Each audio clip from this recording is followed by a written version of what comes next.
This is May. Yes, the May meeting for the Citizens Advisory Council. We're going to go ahead and begin requesting public comment.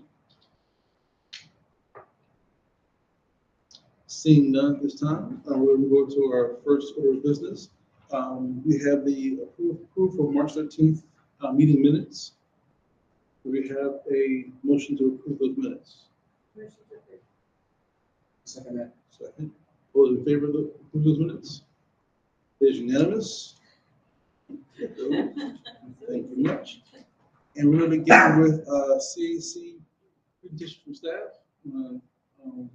Welcome to our meeting.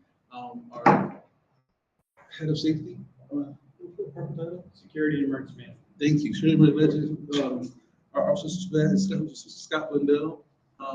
He is a wizard keeping us safe. He's going to present to us committee today. Give us updates about safety in Virginia County. Good evening. Thank you very much for the invite. I'm going to go over a PowerPoint presentation that is actually online on fcps.org, which you can find on the Security and Emergency Management page. I will, truth be told, I did tweak it a little bit today to put some updated data into it. So what you'll see online will be a little bit different than tonight. So the objectives tonight, we're going to provide an overview of the FCPS Security and Emergency Management and our partner organizations. So the law enforcement agencies that provide SROs to our schools, the State Attorney's Office, Department of Juvenile Services, mental health services, different agencies like that that we communicate with. We'll examine the shared responsibilities for safety and security in Frederick County Public Schools. Provide an overview of our Avoid, Deny, Defend methodology or framework. And then explain response to school-based threats for when we have a threat that impacts the school or the school community. So whether it's in the building or it's to students and staff outside the building. Our goals I'll share with you from our board members. Brought those to us. Goals and priorities. Basically about maintaining safe schools. Insult anyone by reading these word for word, but here's our statistics for Frederick County Public Schools, approximately 46,000 students and 7,000 employees. We have 70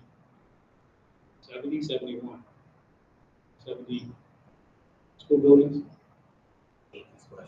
Do we count charter school buildings because they are our schools, but they're not our buildings when we look at it from a facilities perspective? 71. That includes them. And I'll just interject. This is Dr. Pauline, I have operations for CPS. So in the Security and Emergency Management Department, we have currently 5 staff members, director, a safety and emergency management specialist, 2 security technicians, and administrative support in the office. We have approximately 1,800 cameras, both IP and analog. We're currently in the process of transitioning from our old software, camera software, TrueVision, to Avigilon. We have a number of schools that are already on Avigilon, and then we're working on transitioning the others. We use an access control system for our staff to be able to get into the buildings. So swipe cards, swiping at the main entrances or in other doors around the buildings. They're swipe or proximity cards. AI phones, so for visitors to the buildings, they ring the doorbell and they're granted access by staff in the main office or front offices. The Alertus mass notification system, if you've been inside of our schools, in the front office is a yellow beacon. It's actually this down in the bottom left-hand corner here, the yellow beacon that communicates, typically it's weather-related situations that is sending information out to the schools, but we can also communicate out other information directly from my office. It sets off a really loud sound and it lights up so they can't send information out through that. And then our visitor management system, also if you visit a school, they ask you to check in, they may ask for ID, they enter you into the visitor management system. And the true purpose of that system is so that when there's an emergency in the building or in the buildings, we can account for everyone who's there. If the building collapses, if there's an emergency that's, electrical emergency and the power goes out, everybody who's not supposed to typically be in those buildings, should be in the visitor management system. So Dr. Lebo, myself, and the board members, and the cabinet members would all check in through that, even though everybody probably knows them. Everybody knows Mr. J. But this way we know we need to start looking for Mr. J and make sure we account for him.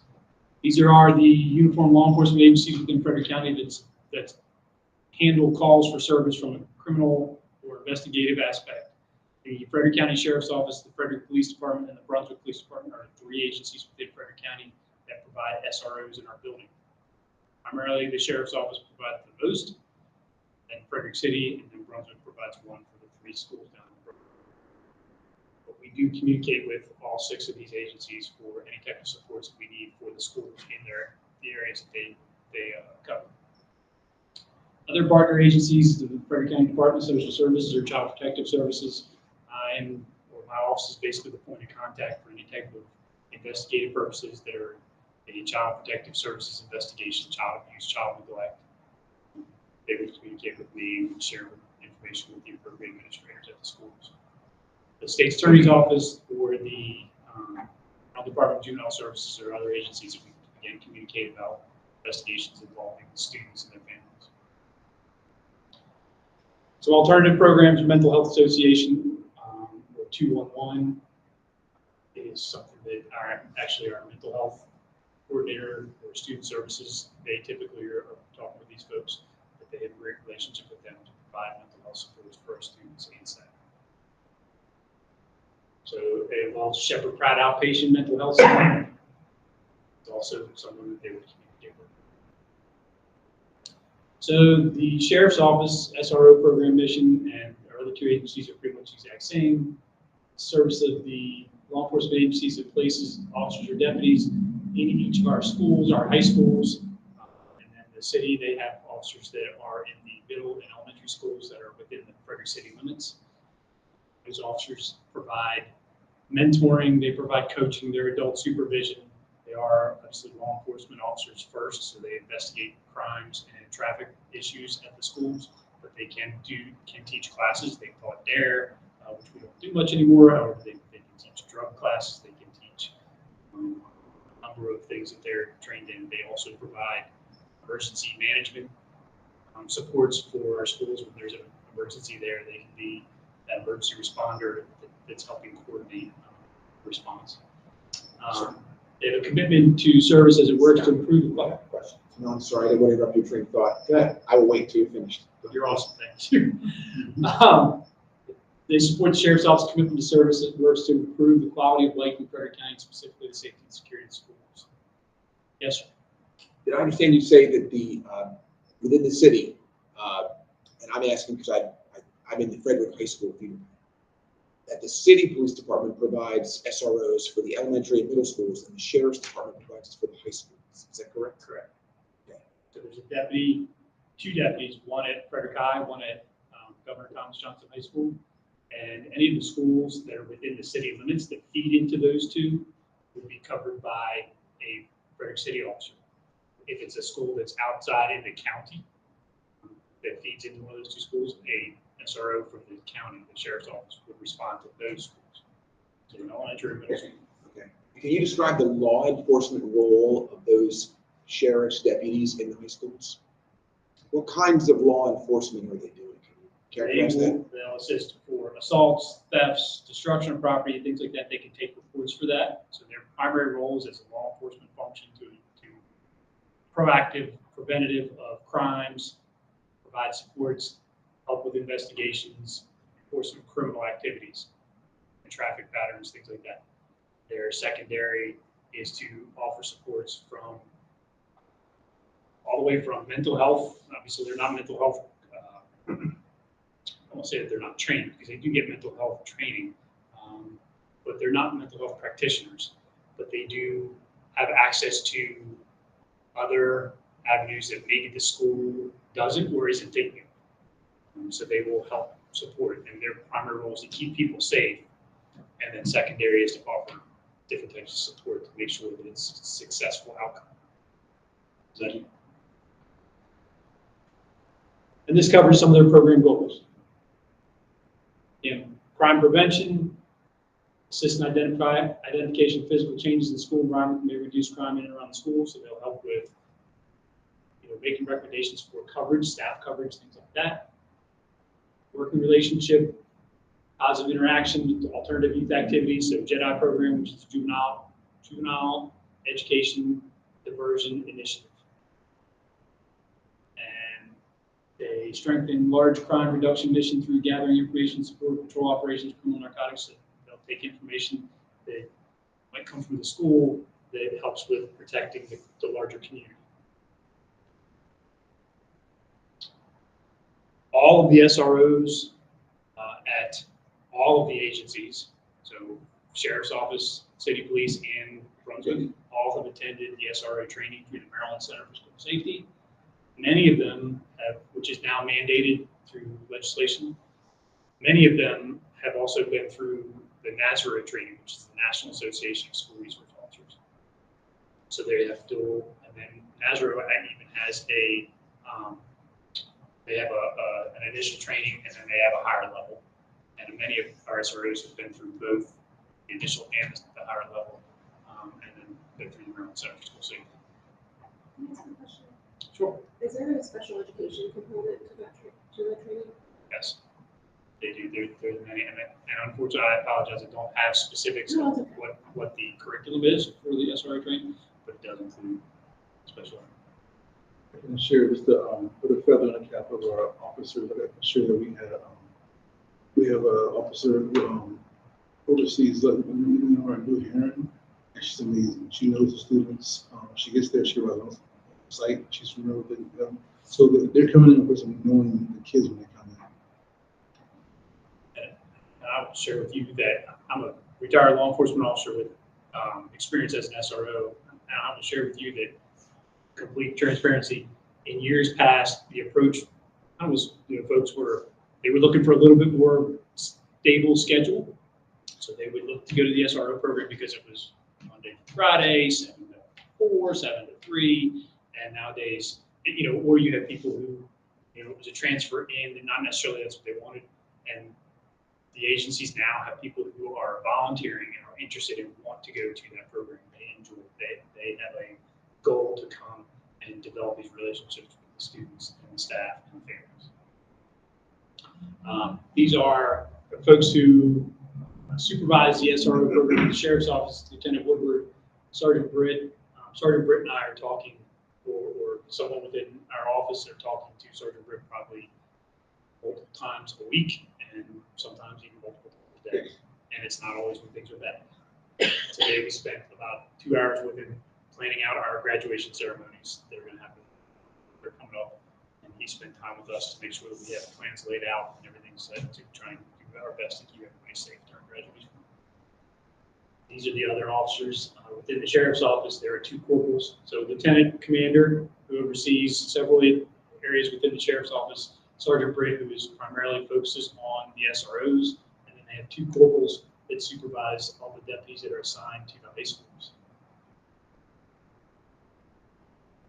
The rest of the group, you can see DFC Hartle is at Tuscarora High. A couple of our schools actually have 2 assigned to them, and it's based on population.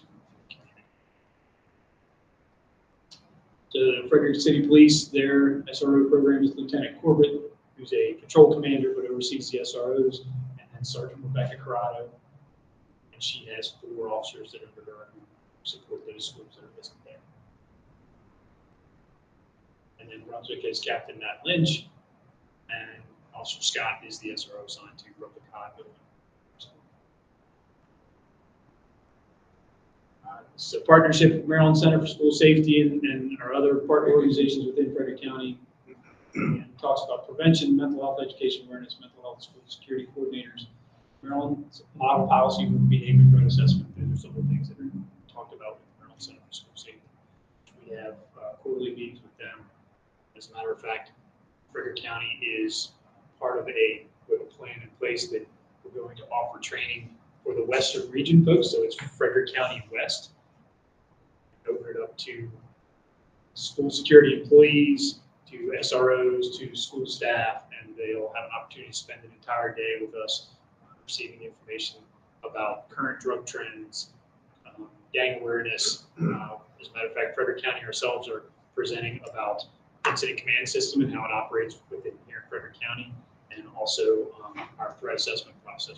We're going to be doing a debrief or an after action review of one of our incidents where we utilized ICS and utilized our safety emergency management plans. These are ways to communicate with the school system and with our partners. So if folks sign up or like, I apologize, but I'm not the best person when it comes to social media. I have some pages, but that's because I have youngsters in my life, so I make sure that I keep them safe. These are ways to receive information from FCPS and our partners. So our response protocols that we started using several years ago were created by the I Love You Guys Foundation. You've heard about I Love You Guys. It's a family who started this program, started the organization after the loss of their daughter in a school shooting. But they've developed standard response protocols and reunification method that is focused on schools and how we utilize ICS or incident command system, and we implement or integrate with our emergency responders. So not only law enforcement, but also fire and rescue service agencies. But on the left here is a image of one of the posters that you'll see. As a matter of fact, if you come in through the vestibule here, it should be on the other side of the glass there. At all of our schools, we have large posters that are that size, and in every single classroom, there are 11 by 17s that are hanging up that explain to our staff, here's our protocols and how we want you to respond in the event of emergency. And then there's links there to how they're explained on the other guys. Do teachers get it, like ICS 100, just the bare minimum? So our teachers do not take ICS 100. Our administrators have received it for ICS 100. And as a matter of fact, we have done tabletop exercises at schools. We've presented ICS to our administrators the last 2 summers. And then this summer, we're going to be doing more tabletops with them that'll utilize ICS. Can you unpack that a bit more, the tabletop exercises? Are those just with administrators or with faculty and staff as well? So the ones that are going to happen this summer are going to be with the administrators and members of their school emergency management team. So we have a district document, which is an emergency operations plan, and then we have local school emergency plans, LSEPs. Those are specific to the buildings, the schools themselves. The administrators, we have a template. Administrators or someone in the building that they designate to complete that plan. It communicates back and forth between our office and the school to try and come up with the best plan we believe will work. And then the plans are kept in certain places within the buildings. But as far as the tabletops this summer, it's going to be administrators and members of their school emergency management team. So we have 8 duties, 8 jobs, 8 individuals within the building. Actually, it's more than 8 because we go 3 deep. Typically, we have a responsibility. So you have an incident commander, you have backup incident commanders, you have a facility coordinator, you have a emergency responders liaison, you have a public affairs liaison. These are some of the positions within the plan that require assignments of folks. And the requirement's going to be that you need to bring members that are on your plan, in your plan, that are on your team to this tabletop. And we're going to present them with scenarios and have them work through the scenarios. So it's very likely to include faculty and staff. I'm sorry. So it's very likely to include faculty and staff. It very well could, because we tell folks, utilize who you have strengths and weaknesses. So you have somebody who might be retired, firefighter or EMT or somebody with EMT training, things like that. And we say they don't have to be an administrator to be on your team. Use people's strengths. So it very well could be anybody within the building. Do you do school-wide Sorry? tabletop? Do you do school-wide tabletops? I mean, for all of the faculty and staff and administrators in a particular building? We have not. We presented our response protocols. We presented our Avoid, Deny, Defend. We have not done school-wide tabletops. And I'll be honest, I'm not sure how well that would work when you have the entire staff and you're working through, here's the scenario, here's the inject, and you know, we want folks to come to an agreement of how we're going to respond to it and how we're going to handle it. So to have a, Oh, if you're building the plan, that is. yeah, You're using the tabletop exercise not to test it or exercise it, but to construct it. we're using the tabletop to work through it and kind of drill it. So we call exercises is something that fire rescue services and law enforcement, our emergency responders do to test the capacity of their resources. Our drills, we utilize them to create muscle memory so that folks will be able to do the same thing over and over again when there's an emergency. So our tabletops are kind of to develop that muscle memory that here's an emergency, here's something's going on. And so it can be as simple as a fire alarm goes off. What are you going to do? Tell you know, first steps. Okay, here's an inject. You now have an injured person. You know, what do you do? And so we want the school emergency management team members to work through that.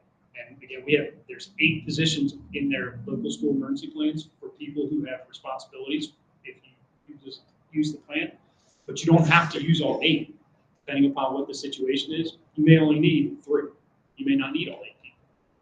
So we give them the scenario and we say, how many folks are you going to activate for this incident? And let them work that out.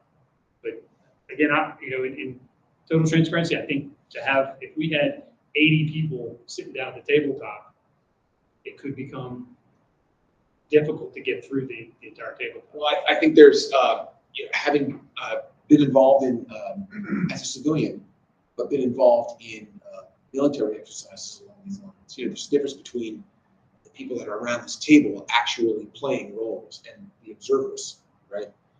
I guess what I'm getting at is really, how do we expose? Is there value in exposing all of the staff at a particular building to what you're doing, and to the injects, and to the chaos that can ensue beyond merely being familiar with the plan that's on paper? So I think one of the differences, sorry to interject, we also do 8 drills at a minimum in every school. And because the role of a teacher, I think, is slightly different than you would expect in terms of a typical emergency management function, because they are truly responsible for those 25 to 30-ish students, and they activate and participate in the drill related to a fire evacuation, an avoid and I defend, a hurricane, earthquake, those type. And then the incident command does a response, because that teacher's function in the aftermath of emergencies to take care of those precious kids that they've got with them. And so they do that as part of those 8 drills that we do at a minimum in every school. But then the incident command functions is a separate component to that, because then they would need to respond to, so when teacher A reports something, what would you do? And how would you provide additional information and resources? I think. Yeah, that's where I was going with that. Was I think and it's actually 15 total drills. It's 8 additional drills, but with the fire drills that are mandated by the fire marshal and the Office of Life Safety and the state, and then the other additional drills that we do from the severe weather, drop, cover, and hold, evacuation B, which is considered a bomb threat, avoid, deny, defend. There are a number of other drills, and they do a minimum of 15. The schools do a minimum of 15 drills every year. That's where the staff that are working with and responsible for students, that would be their role during an incident, an emergency, get their training and muscle memory experience. I don't disagree that having that. I'm very much hey, let's all experience it and let's you can determine if it works for you or if it doesn't work for you. I think having the opportunity to see and observe is always a good thing. Are you saying, Tom, under clarification, you're saying I have an active actor, they have staff go through like a active? Well, I mean, there may be value. I'm not sure. I mean, I'm eager to hear. Maybe that's the next step in your training program. Do you do? Because I've read good things and bad things about putting people through actual scenarios in the classroom and in the school, right? That can be traumatic for someone, I get that. But just talking about tabletops, I would like to think, you use the phrase muscle memory. I think that's critical. I think that I don't want the first time any teacher of my kids has to deal with this to be a real life event.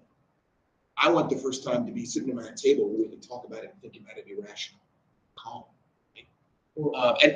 One tabletop is not muscle memory, I got that.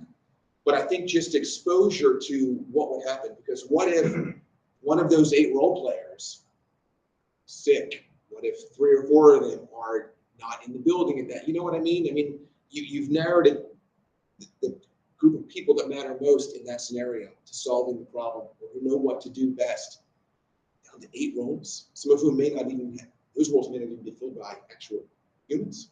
But isn't that the purpose of the drills? Yeah. Isn't that what the drills are for? To expose everybody, or? Yeah, the drills expose everyone. And I would say Frederick County Public Schools, and I still haven't found out, is one of the first, if not the first, to require active assailant drills in our schools. So there are still other LEAs that don't perform active assailant. When we do our active assailant drills, and I'm sorry, but when we do them, we make sure we stress to folks to conduct them in ways that they're not traumatic to the students. So specific to age, to grade or level. And it's simply, we have an intruder Bear in drill. the conference room. I'm sorry. At Middletown Elementary or primary was the bear drill. There's a bear in the school. I don't know. That's probably frightening to do. So we typically try and do where there's an intruder in the front office, and that's all we say. If it's at a high school level, the teachers will have further conversations with the students and saying, okay, if this was a real active assailant event, it could be an individual with a gun. It could be an individual with a gun. Versus with an elementary school student, we're just saying, hey, there's somebody in the building who doesn't belong. We're not traumatized. We're doing our best not to traumatize the students. I'm sorry. So I can tell you a lot of different things. So just to wrap up, so there is muscle memory, and when just happen, there's after action. Teachers will email in and say, yeah, I noticed this, I noticed that. So there's a lot of corrective action that happens in the drills themselves. So say, like, this door right here was unlocked. Like, I noticed these doors right here are open this way, just that way. And that happens all the time. So when what's happening, teachers are very, very aware of their surroundings, and they're emailing the principal saying, hey, so that, ask for feedback. What you see, how we do. So it's kind of a shared thing. Also, I know that Churchill County trains really well. And I was Churchill County, what we did was, people comes by the door and they'll try the door. When you're doing your drills, see if you do a lock, you do it right, and if the door opens up, you kind of feel that test. And in that moment, it's like coming by checking your door, it's kind of like how everybody quiet. And so the kids do practice that.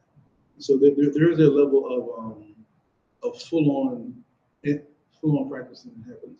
And we'll have, unfortunately, schools go through times when we need to use it. There's a bank robbery, we had to lock down. Or, fortunately, in my school last year, we had about 3 real ones. We had a fire, we had somebody go with a knife, we had somebody go after officers,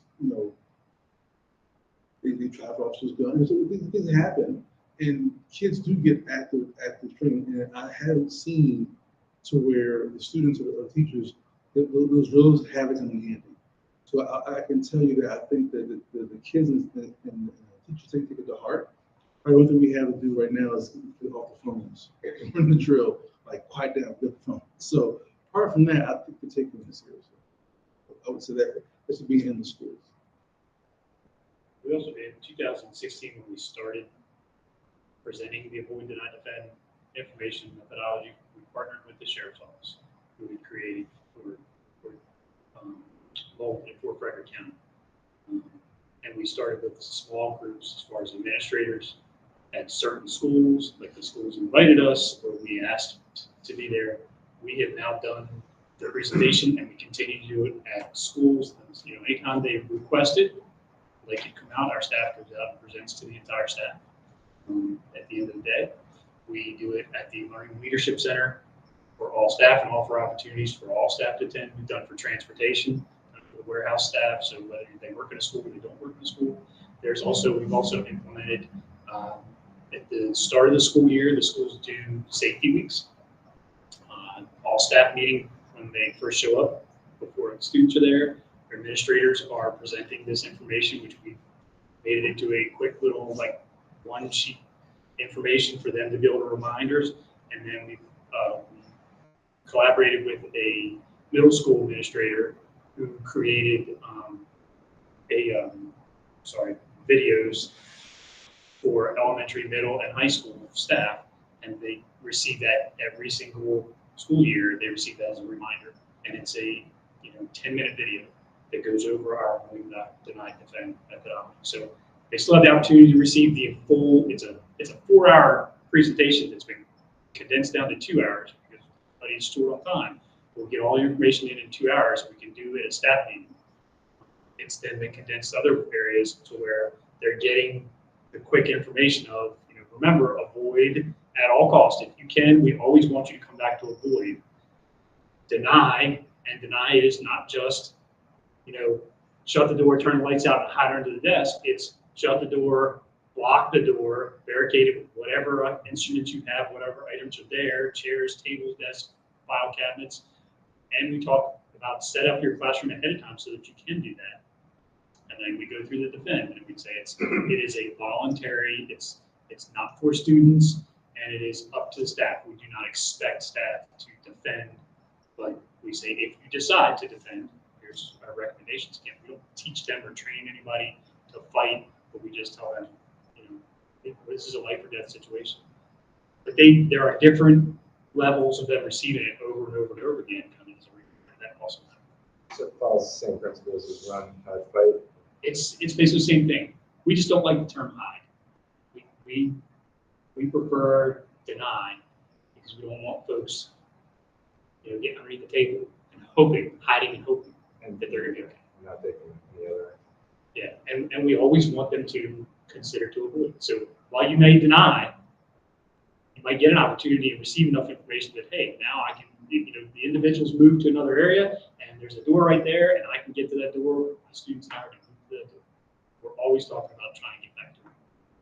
Now, has there been an overall security assessment of doors that the fire department selects doors to open how?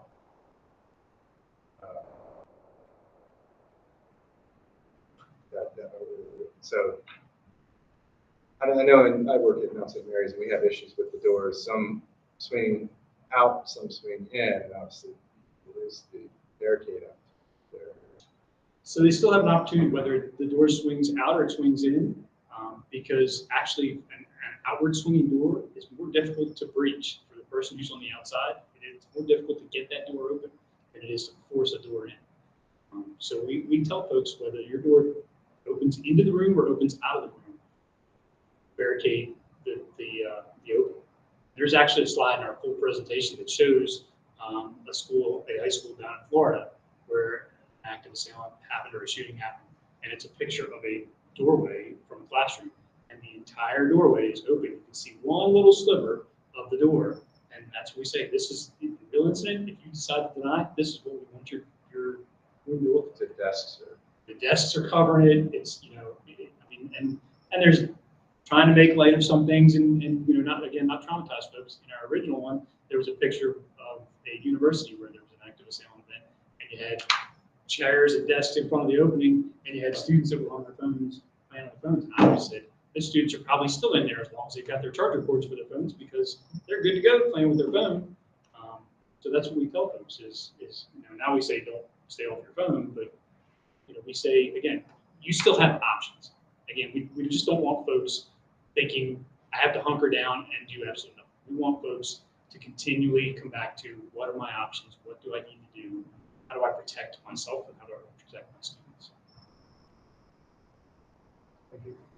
So here's the avoid, deny, defend. I started out saying if the threat's inside the building, where's the best place to be? But outside, that's not always true. Sometimes it's deeper inside the building. So it may, going to another place. So that's, again, we tell staff, consider what your options are, because I can't guarantee that the threat or the person is always going to come through the main entrance or come through the bus door. It may come through any of the doors on the building. It may come through a window. So we want folks to always be thinking about what the options are. Denies, locks lights out of sight. Again, we in Frederick County Public Schools, I would say, again, one of the first, maybe the first public school system to require our teachers to teach with their classroom doors locked, closed, and secured. Reason being is straight from Connecticut. Sandy Hook, thank you. Sandy Hook Commission tells us that there has never been an instance where a intruder has breached a locked, closed, and secured classroom door to harm anybody in the room. So even with Uvalde, there has not been confirmation to that I know of as of today that classroom door where that individual went in was actually locked, closed, and secured.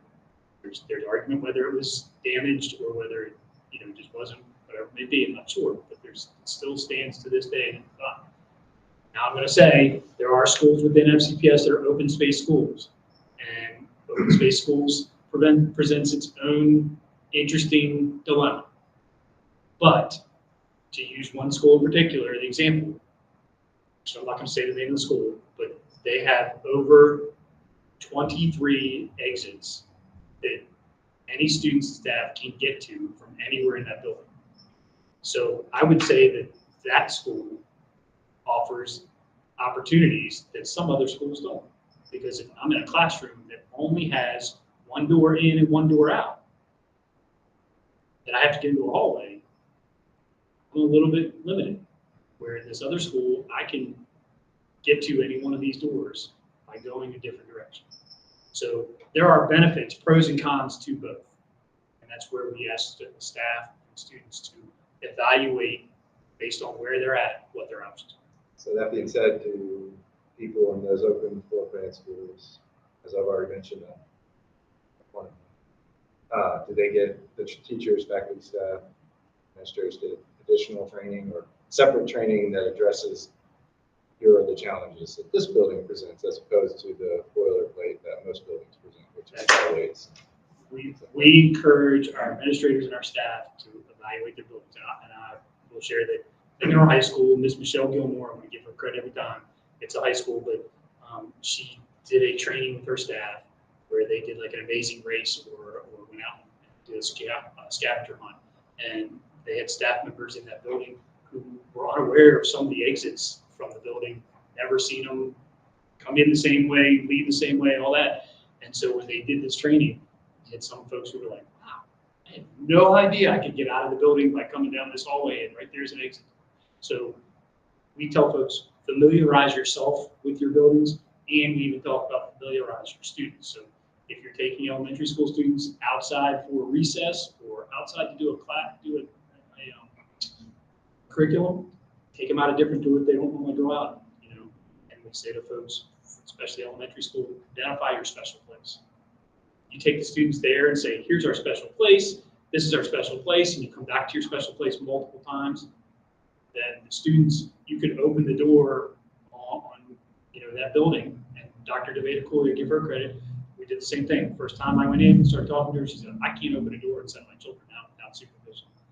We spent 10, 15 minutes together, and she said, oh, there's a park right across the street. Every single student in this building knows exactly how to get to that park, regardless of where they leave the building. I can tell them go to that park. And regardless of what door I open the door and say run to the park, children are going to get there. So we encourage our staff to be aware of your surroundings inside and outside the building. And then the vent piece again, that's an action option for our staff, not for our students. But I will tell you, I'm not going to deny it. Our older students are going to do it. They're older. They feel the need. They are interested. They want to protect themselves, and they want to protect their classmates and the adults who they respect and all the time. Again, we do not tell folks that they must defend themselves.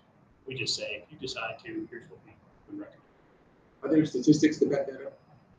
You see that in these incidents? They're not hard and fast statistics, but I can tell you there are instances of active assailants in other states where students have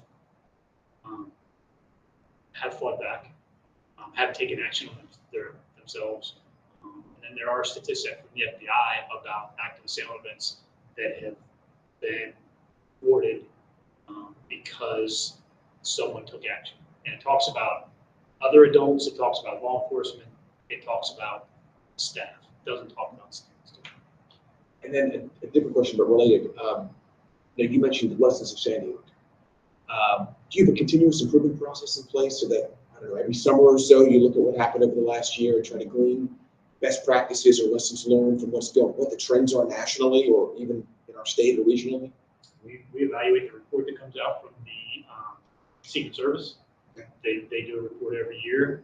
It's typically not a year, 2 years behind, but we take that information. We communicate with our emergency responders, so Department of Fire Rescue Services, law enforcement experts here in the county, and we say, what approach are you all using? What are you seeing? What trends? What are you recommending? Right now, it's avoid, deny, defend. Next year, 2 years, 3 years down the road, it may be, no, we want you to go back into a lockdown approach. But right now, the experts locally are telling us they are teaching avoid, deny, defend. They're encouraging folks to avoid, deny, defend. So again, we want to make sure that we're using what we believe, what they believe is the best approach. Evidence-based. So Do you have something similar to the Clery Act that you have to follow?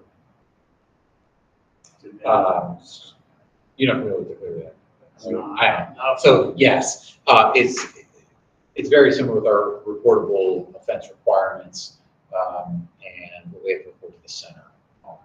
Actually, that's typically more related to sexual assaults, typically, Clery, right? Yeah, but it covers fire. Cover fire. and, It's all the things you have to report to the center in the legislation of when an incident occurs. So there's a Maryland Center for School Safety, which is the overarching state entity that we have to report certain critical life threats. life threats to. And they also, Status for that. yeah, and they do an annual, where they also do an annual conference to share best practices across the districts.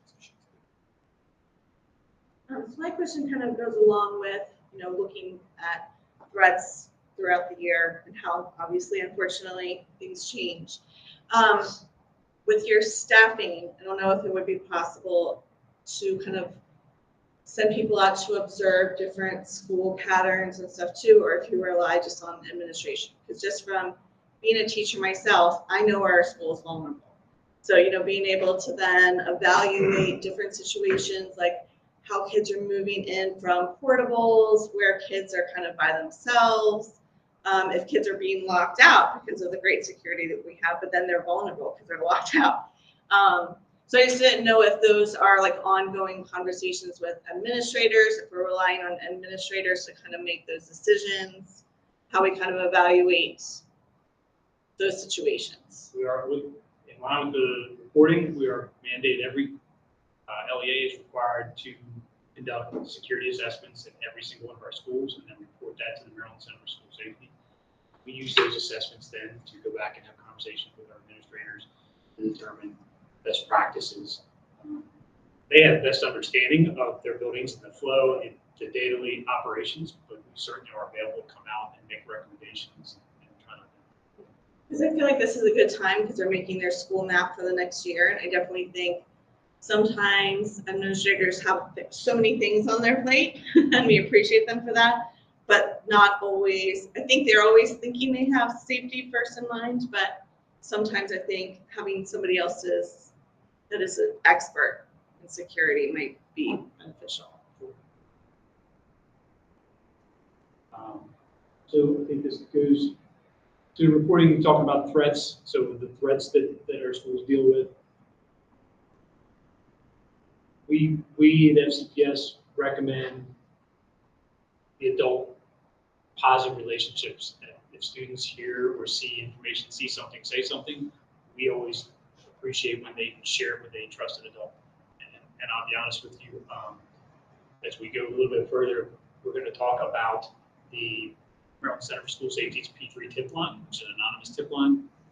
That is absolutely an option. It's a great option for folks to, whether it's students or parents or even unaffiliated with FCPS folks to notify us about information.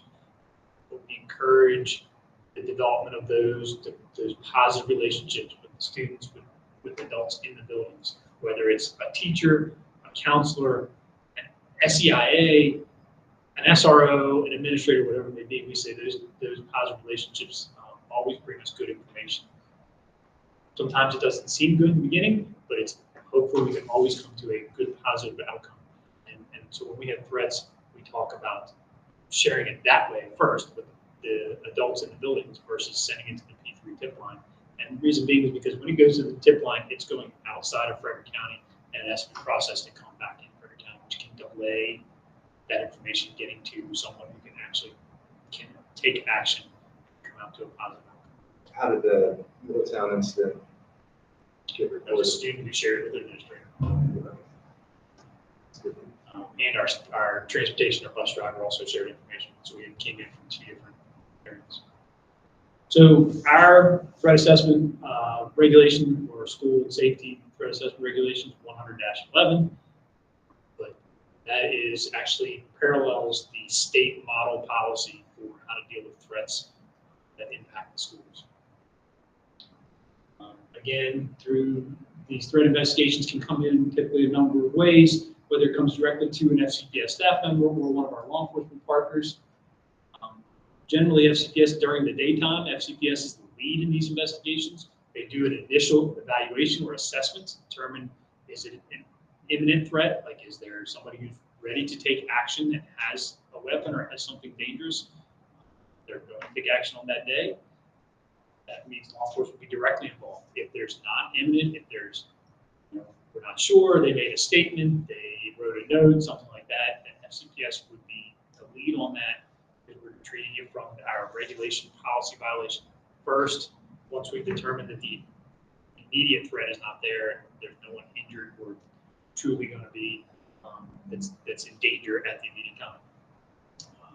If they determine that there's a need for a search of a student, then law enforcement would be involved to make sure that we're searching for a weapon and we're keeping everybody safe. We want to make sure our administrators are safe too while they do their job. To reach out to parents and communicate with parents about the process and what's going on, whether it's the parent of the individual who made the threat or a parent or guardian of the individual who has been threatened. They're communicating to both of them. Typically determining access to weapons would be both the school system asking questions and law enforcement confirming for us. So going to the home, speaking with parents, asking additional questions, seeing if there's anything, if there's something to worry about. And then it can go all the way to whether it's school discipline, emergency evaluation, or an arrest, or it can involve all three. After hours, typically,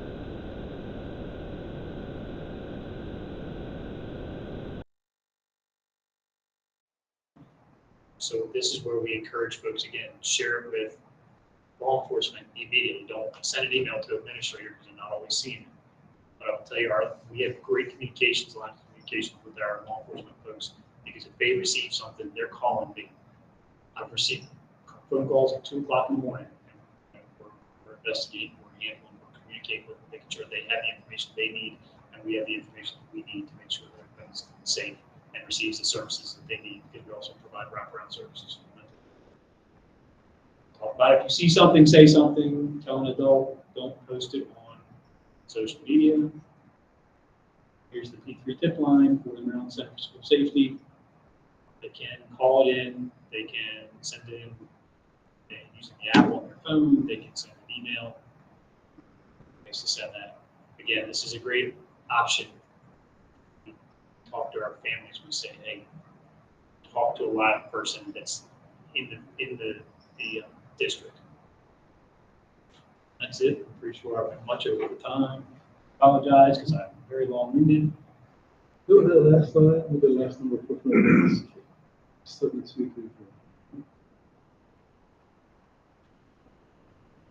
Just an interesting thing about the tip line, we've received quite a few through the tip line, but we have yet to have one didn't already know about the issue or incident. And I just mentioned that because that's about the relationships that our staff have with students and families are willing to contact. Again, that's a good resource. I'm not knocking that at all, but it makes me feel much better that we know that our families are very comfortable reaching out. If they can't get hold of someone at the school, they're very comfortable getting in touch with law enforcement, who gets in touch with us at all hours. And so we do have a good relationship, very different than many other counties with their law enforcement partners. There really is a partnership in Frederick County.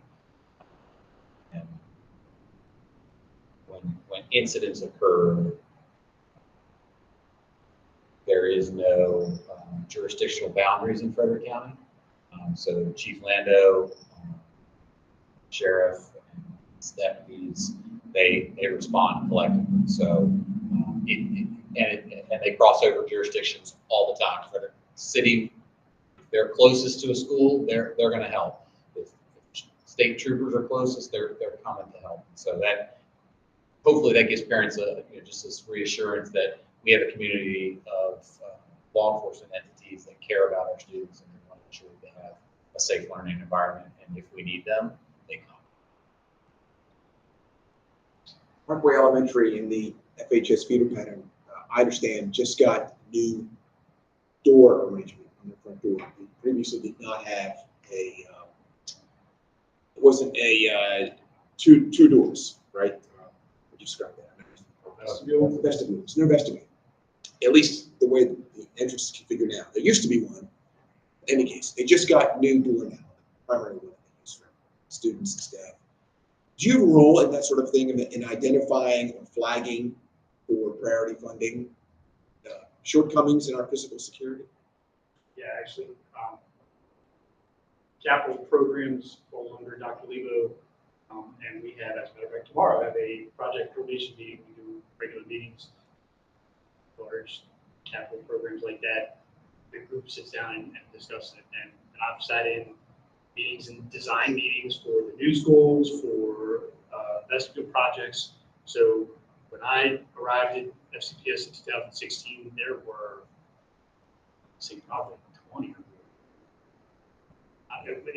There were a large number of schools that did not have vestibules.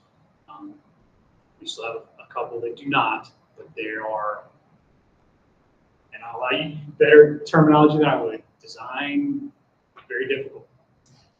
Yes, we have two schools left in the district that do not have vestibules, one of which is Parkway. And I don't want you to feel like that has been left out. One of the challenges is just the design of that building. However, one of the reassuring things about Parkway is that staff knows their school, which is very different than a 1,000 or 1,100 seat elementary school, where it's very, very difficult to know your school community. So that is an added level of security. We have not been allocated any funding for that project yet.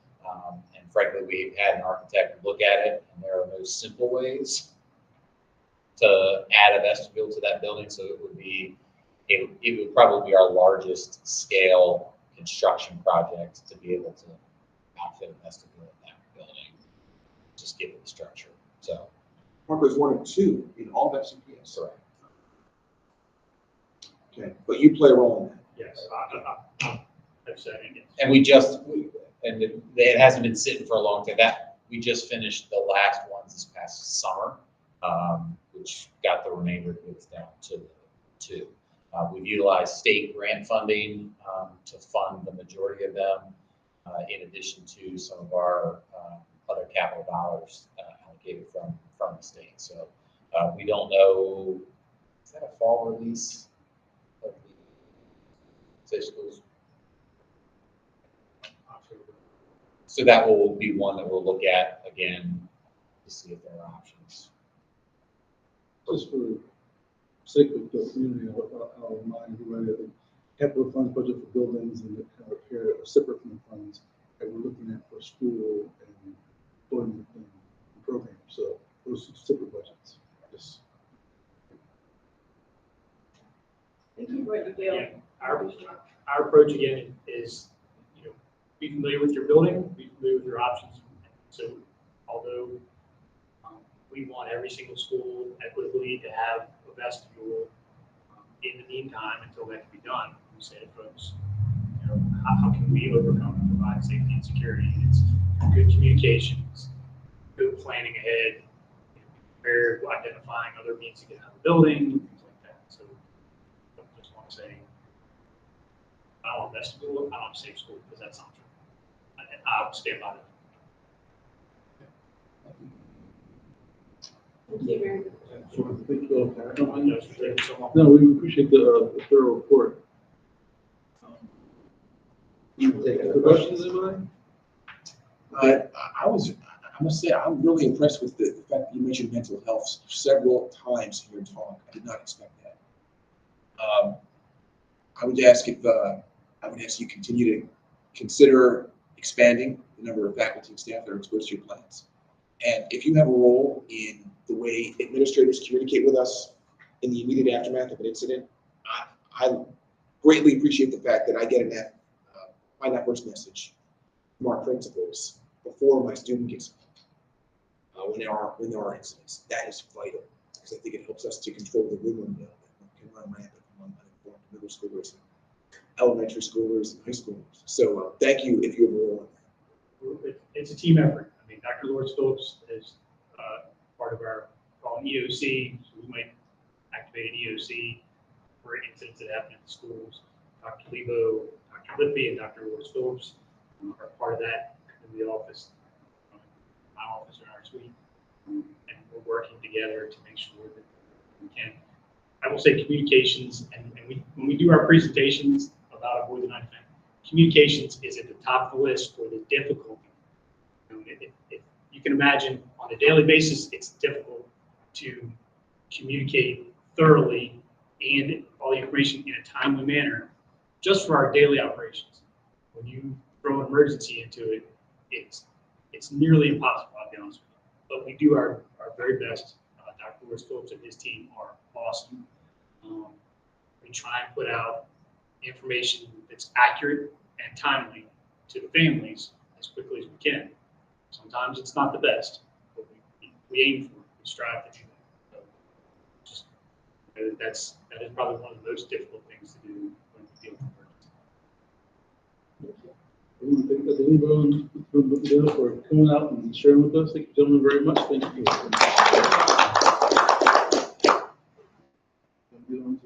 Keeping us safe and repaired and built up. So we are looking at, we're at 8. So I was actually ambitious with the agenda, so I apologize for that. There were a few items on here that we're probably going to have to move to the next meeting. So looking for buy-in from the group. So we had on here bylaws, and then community feedback, then community feedback, and membership review, all time permitted. So at this rate, I think we can probably get to one of these. So I'm going to ask the council to look at the agenda, what's outstanding on our current docket tonight. Try to get to one of them. We got half an hour. Our stated time was 7 to 8:30. We got a half an hour. Which one would you like to go into?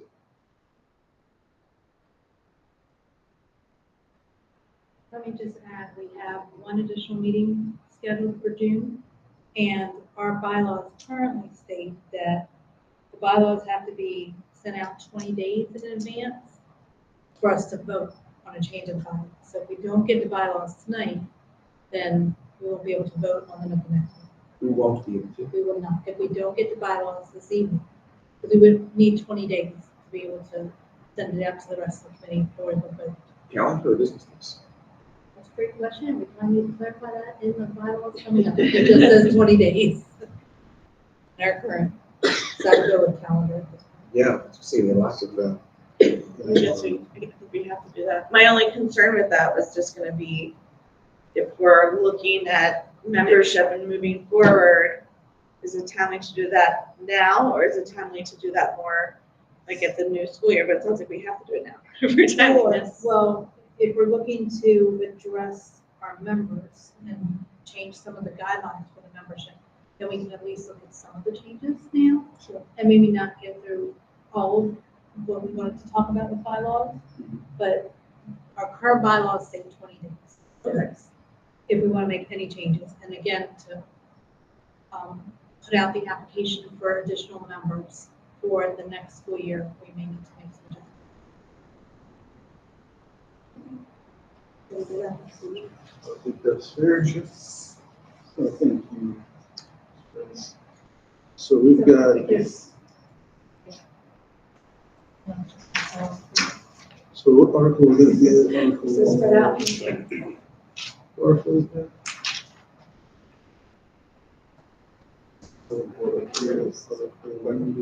Article 3. So with the document, these were the one that's titled Suggestions for CAC Bylaw Revision for Discussion was information that was compiled from the suggestions that were provided. The other that starts with Article 1 that is highlighted, and starts at Article 3 to add section number 1. That was from one person that went through the bylaws and made suggestions. So right now, we're looking at, so just to get, so we have consensus here, I'm looking at Article 3, just for discussion tonight. Okay. So- Members and membership is Article 3, so that would make sense. So section 1 currently states, members will be community members, a maximum membership of 25 voting members. And section 2 of the Article 3, members will serve a 2-year term that and may reapply. Separate from officers, we haven't, we're still members tonight. So, first section, section 1, thoughts on that? We got 2 suggestions here. Yeah, so if we look at suggestions, there's 2 suggestions, actually 3 and 4. So the first 4 for suggestions for CAC address Article 3, which is membership, and then Article 3 has quite a few. Yeah, here's this one's, I'm looking at the one that says, I guess, start with this one. One of the bold put up top, all revisions for discussion. Maximum 25 voting members shall serve on the council. When possible, this will include at least 1 representative from each of the high school theater areas. Maximum of 3 high school students from different high schools. Let me read it again. A maximum of 3 high school students from different high schools may serve as voting members and will be counted in the maximum of 25 voting members on the council. First thing you're looking for. Now, I will say this right here would codify kind of like our current thought process. When looking for members, we kind of did look for to get every pattern represented. That's already we already had. That was actually getting practice in theory, just not codified in the bylaws. So, does it need to be? I don't think it needs to be. I think that's actually the will and heart of the board at all times, is to get the community involved.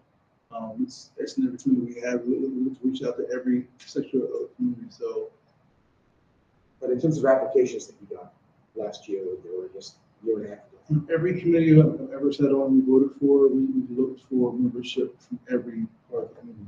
Apart from times when we only had like 2 applicants. but you didn't get, for example, 50% of your applications came from one theater pattern. No, there isn't an egregious amount, like, you always see it from one section. You usually pretty wide split, yeah. So I would say that this happens, this actually already happened. Now we have like the ethics panel, committee, with only 2 members, and usually only get, and I've seen in the last few years, people apply. So it's like, pull teeth on some committees, but when you get a larger number of committees, you get a larger group of people. So I've seen this actually happens. The high schoolers, I had a question. So are student board members not part of this committee? I wonder, but which ones are they currently? Tomorrow. We're all Racial equity. directly, that it? I don't know. That's enough as it is. I don't know what But I know tax- that we can always ask for a report or information from the student member of the board. Maybe have if them they're not- present. Yeah, they can Yeah. possibly present or send information if they have any updates from students that they wanted to share with the CAC and possibly not be present. Sure that. Yeah, Or if they want to, again, it's, you know, it's open thing. I think it's fair to ask for a report from the students, small and not have, the student member of the board, not have them be the, so they're already attached pretty well. Okay.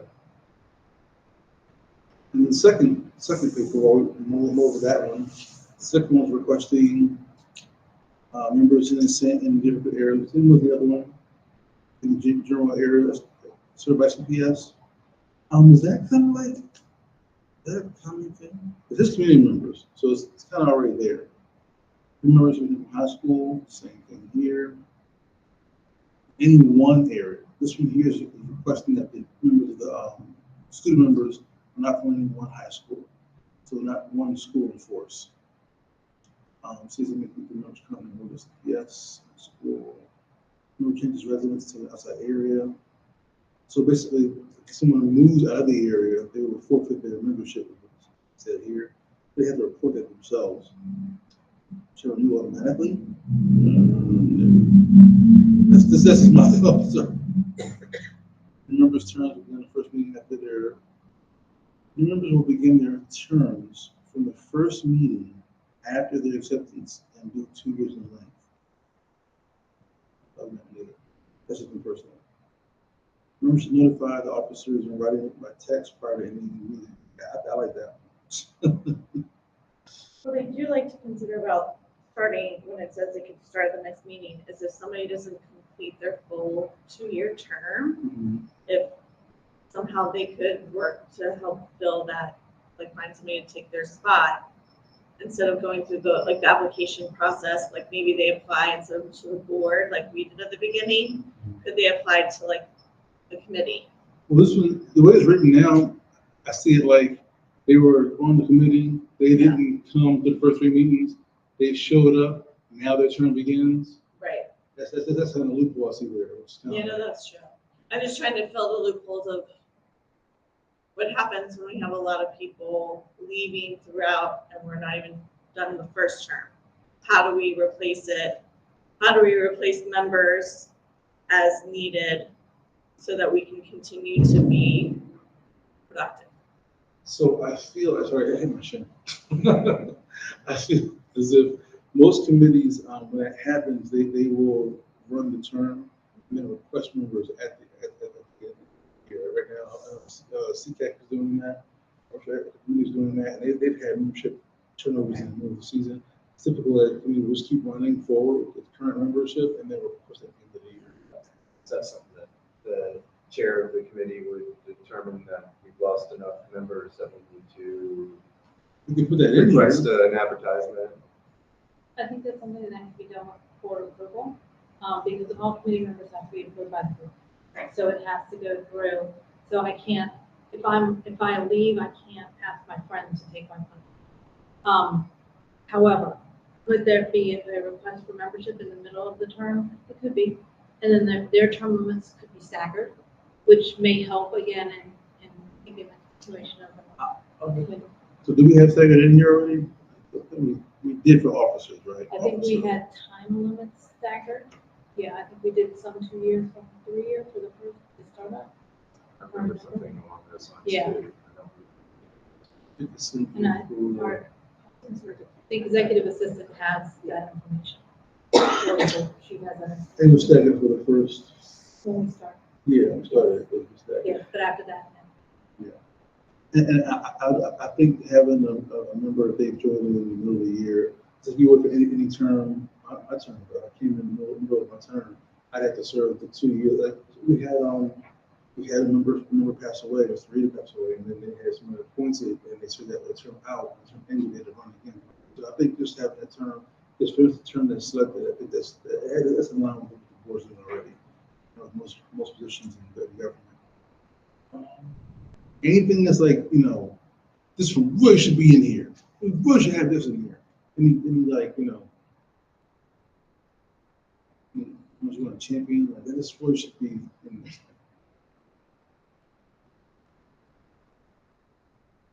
I think as long as it's clear the board's intent is going to be to fill vacancies or to generally have representation from across the county. I don't,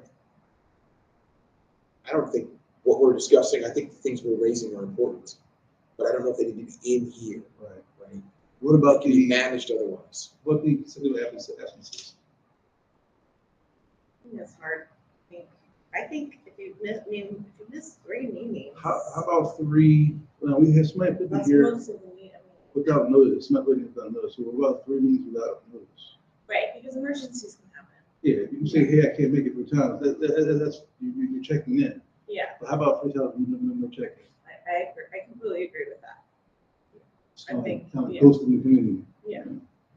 Because you haven't even read the minutes or followed what's going on. Right. But I even think 3 minutes, or 3 minutes, sorry. 3 meetings missed, depending on the circumstances, might need to be reviewed by somebody. And so I think the wording says a member may be removed from membership after missing 3 meetings. No, that's 2, right? This is first history of our project too, here. Which one? Oh, I'm sorry, I'm back on the other, Oh, the other one, which one? I'm back on the other, if you look under add article Add 3, 3 and 4, section okay. 3 and 4. Um, If a member misses 50% or more, this one says, may be terminated. I think, I like the consecutive part, because Yes. I think I do. This is you the really pattern missed of- a lot, but the fact that it says may again, because if they're communicating, everybody has extenuating circumstances, but if you're just missing, I don't want to give an example that might offend, but you know what I mean? If we all have to kind of make our schedules and be responsible about getting here, so that's gonna come up for everybody. So did we put it to like, 3 consecutive absences without prior, oh, it is here, without prior notice, automatic though, how about, so 3 consecutive absences without prior notice, may result in removal? What, Change it to 3. Along with suggesting the first formulation, that members are expected to attend all monthly meetings. A member may be removed from membership after missing 3 consecutive meetings. Yeah. with the, So on this, this one here, I don't, this one, I don't. Yeah, know. there's none there, no, there. Okay. Maybe, okay. And like you can put in there, they can communicate the reasons and it can be voted on by somebody or Yeah, the something, one, but but the one over here, the other one, I believe we should call 1 and 2, but the one with the highlights on it, that one says like, it makes space for, members shall notify officers in writing or by email prior to any meetings that are able to attend. This one doesn't really have that. This one says that, if you don't show up, you're just out. So I think that the 2 should kind of be melded together, amalgamation. mandating in here, the bylaws, you've got to fill out an email, send a text. Well, I'm thinking just communication. Yeah. A text or, I think communication is fine. Maybe the meeting before, hey guys, I'll be out next week, I'm going on vacation. So she releases. Yeah, I think, I think that's, I think even the form, how to do it, leaving that out, just saying notify. Yeah, communicate. I think that's a minimal expectation. Absolutely. So we're looking at something like, looks like this wordsmith, okay, here we go. So I'm gonna back up for a minute while he's getting set up. So we're looking at, does everybody agree with the revised Article Section 3, or Article 3, Section 1, under the, what's called the non-highlight Yeah. page, the non-highlight page, the first revision, First version, which one? Article 3, Section 1, 25 members, 1 possible, 1 from each feeder area, a maximum of 3 high school students. I thought the position was we don't leave that alone, because the board has a heart, Okay, so we're not using any of them. no, which, and Do now we looking want to at, include the 3 high school students? no. No, okay. Right now, we're only looking at section, Article 3 and 4 section. Section 3 members are tomorrow meetings. Trying to put that one together where it melds the 2 together. So members are expected to tomorrow meetings. Expected to meetings. Remove membership after missing 3 consecutive meetings without communication. Without prior notification. Yeah, because that's not, without communication sounds like we can just remove you without us Yeah, communicating. do either way. Yeah. But without, after missing, how do we say without communicating, if you just don't show up? Membership. Well, you go, the other members are expected to attend all monthly meetings and communicate if unable. Okay, and communicate if unable to attend, yeah. Or just say, yeah, Okay. if unable to attend, members will communicate prior to the meeting. Right? And then a member may be removed from membership after missing 3 consecutive meetings. But what if they, like, they come for 2 and then they come for, you know what I'm saying? I feel like somebody could still be on the council, but then miss most Come to every of the third meetings. Yeah, exactly. So I I like, kind of like this 50%.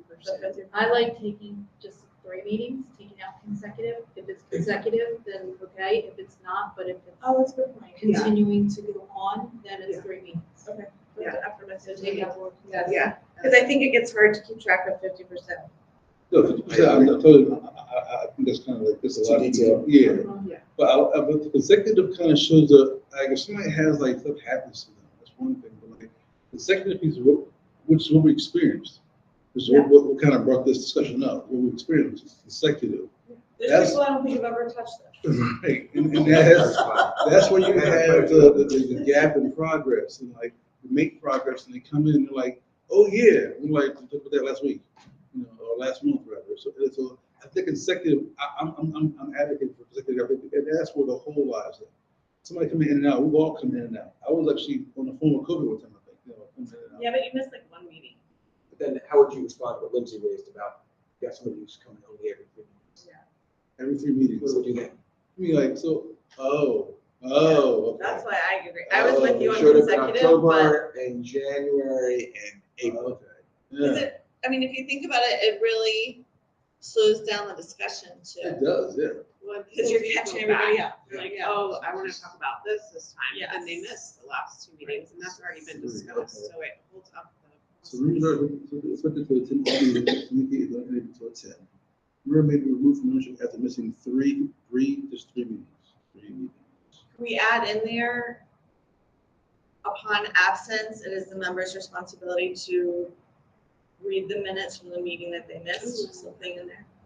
That's too detailed. Yeah, I would agree. I like it, but yeah. I mean, no one's agree. gonna like police it, but it might make somebody actually like. That's to take a test. Can you, who was here last time? Cause I mean, see, Gotta get how 5 by like, 10 right. Here's your close reading assessment. our minutes are not consecutive to the point where they're always cranked out, so That's I don't put anybody to task on that. I think some of that, I mean, you make a good point, Laura. I think some of it there is, that's incumbent upon the chairman, I think, to say, to remind, hey, I know you weren't here last meeting, but just take a look at the minutes. And Yeah, that could be like part come of the prepared. member orientation to set those expectations.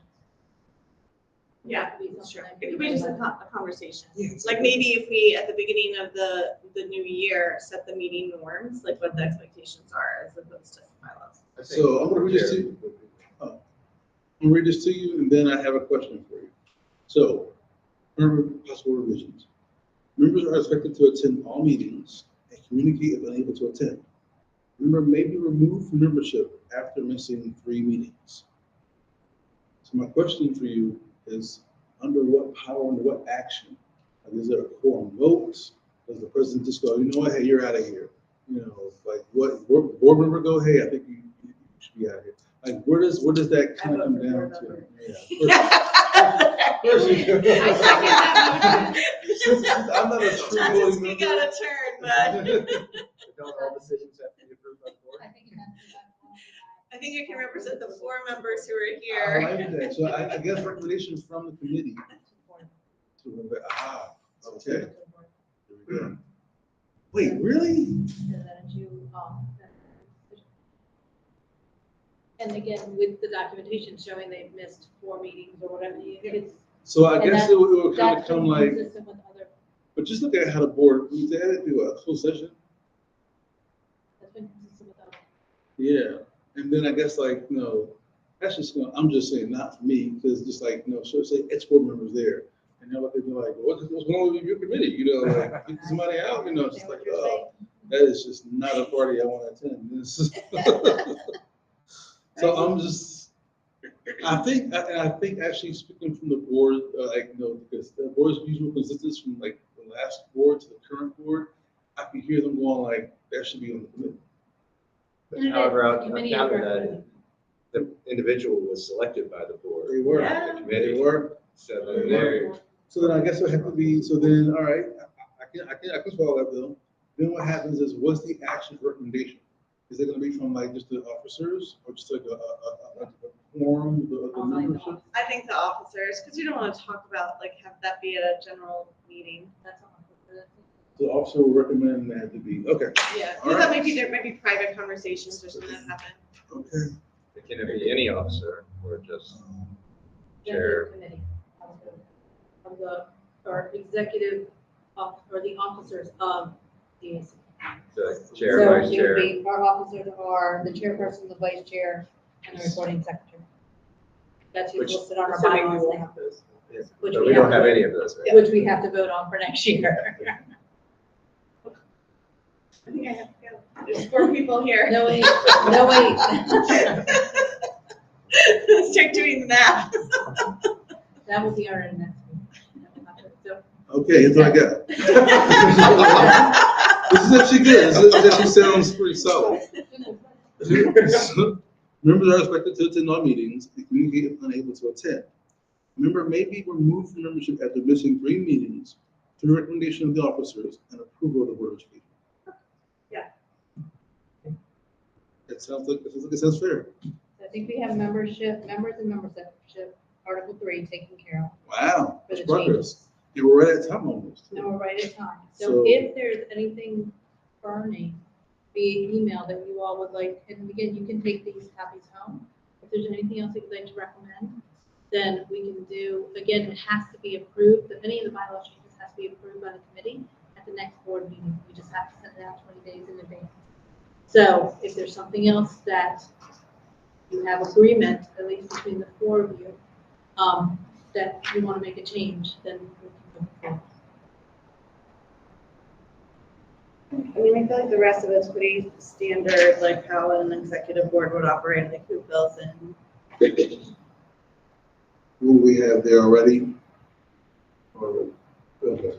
Yeah. So then right now, we just have this one revision added in, which will make that made life a lot easier. What did we have about quorum? Because that always seems to be an Quorum was a issue. thing, yeah. I thought did we change it? No, it was There's there. something about 50%. We actually looked at it, and it actually wasn't half bad, that's what it was. Remember, I think it's not an issue. it was a non-issue, because it was 50% of the current membership, and we had membership that was standing. Where's that at, page that on? It's on page. Time for Command F. Quorum.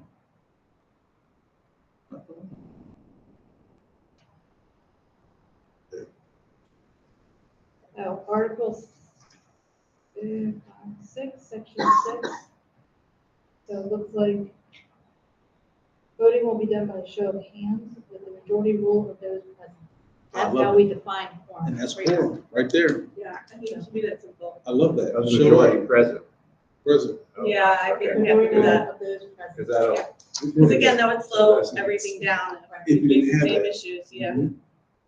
So the only other, main thing that I see is to revise the meeting dates. Okay. Some of the other, if we look on, again, the non-highlighted one on the back, Article 6, Section 1, meetings will be held each month during, and it lists the date, the months, which is what the majority of other committees do. So they do September, October, November. They don't do December because of conflicts for most people. January through May. And then the meeting dates are announced at the beginning of the year for all of us, so that it's set, people know in advance, and it's the same time. So could we decide at least a September meeting though in June so that we all know? We would set the whole, I would. In June, I would okay, not recommend just that in we June. Yeah, agree to I this agree. change, that we set the full calendar for the Yeah. June meeting. That looks fun to me. It's like, that's pretty clean. Any questions on that one? It's the non-highlighted one on the back. It's the second revision there. Meetings will be held each month from September, October, November, and January through May. Meetings will be held for the September meeting. We also- What's the rationale for this change then? Because we, Currently, Article 6, Section 1 says meetings will be announced at the first meeting of each school year and may be altered by majority vote. So all we're doing in this amendment, or this Take it out change, December. is just saying there's no meeting in December. And you're going to hold meetings in these particular months. And to me, June. June. We have one this year. Well, I think what John is This year saying we that, do, but I'm so saying. John is saying that we actually had the schedule announced in September, right? Well, I just wonder, what does it add to mandate October and September through November and January? Yeah, so we announced them and say we're not doing December, we're not doing June, it's kind of Could already do in the the same sauce. thing in September, just to, It's already in the sauce, yeah. and give yourself more Yeah, so we flexibility. don't have to. Yeah, it's We kind of in don't there. have to We just change. decide that we That's will. consistent. I see. That was, I think, the main reason. I do like the fact that we have there as open-ended, because we could decide. But let's just say it's a year that the board's gonna turn over. That's gonna be, a new board comes up in December and get elected in. You guys wanna talk about that? So that could be some. And the five, and let me clarify, once our meeting dates are set, we cannot change by majority vote as to the meeting dates because they're public dates. So that has been shared with us from board leadership that we don't want to change the dates once they're announced. So we cannot change them by majority vote. So our bylaws now are not, Change. they have to change. Wait, so, right, so wait, this one here, so is that So, option? and maybe altered by majority vote needs to be taken out. That needs to be removed because that's not the process. What's the process? It needs to be, if there needs to be a change in the date, that needs to go to board leadership, and board leadership will also just, you take it to board leadership, and board leadership can also take it to superintendent. Open means that. Open because it's public, yeah. Open Open means because- that, yeah. Talk about things that are gonna be delegated to the committee, that's overkill to me. Well, that's the law we have to follow. We don't want to fall into what happens to other counties. So we violate Open Meetings Act, and it's actually a crime. So we don't want to commit crimes. So the only thing, we can just take that and maybe alter by majority vote. If there's a need for a change, there's a process. So should we, so are you saying here, Just cross out that and, with no and? yeah, just take that part. And I know we're at time, so I don't, I want to be respectful of everyone's time. So I'm wondering if, again, Mr. J will send out what we have agreed upon. And then if there's anything else that you all would like to see or to send out to the full rest of the committee, if you can get that to us short in the next few days. And that way we'll send something out to the full committee to be voted upon. What are you for our asking June for meeting. again? If they have any additional suggestions. For the bylaws? For the bylaw. I would recommend against that, because we're here discussing it now. Other than that, we're meeting on email. That's the violation. True. Thank you very much for clarifying. So, sorry, these are the changes that we're gonna make now. This is- And we will look to make additional changes, at the beginning of next year, September. next school year. So I do have a question before everybody ends up. So we do our meeting dates. We announce our meeting dates for the year. How we meet? We can meet like virtually. That doesn't have to be put to, when we're meeting, we have the public availability. It can be in person or online. Those are all together. Yes. So like hybrid versus, Yeah, but so not all virtual. I think high, I think higher is coming up, like, we meet in November, around Thanksgiving time. But what time we can get on the calendar being here for Thanksgiving? I'm gonna be in Ohio, I'll be in Toledo, so we should probably just meet online that meeting. Or if it's gonna be May, and like, you gotta graduate a senior, we should probably be online, that kind Or snow. of. Or snow, yeah, hello, there we go. We did have. What? Well, although we don't really get that anymore, but yeah. School, yeah, right. I think if schools are closed for snow, then many meetings are also. Can they be rescheduled though, if the schools are closed for snow? But you have to go through that same. Yeah, we can't. Yeah, We can't. Yeah. So it's like probably by the time you get through that process, you would have. Yeah. Thank you all for coming. I appreciate you so very much. This meeting is currently adjourned.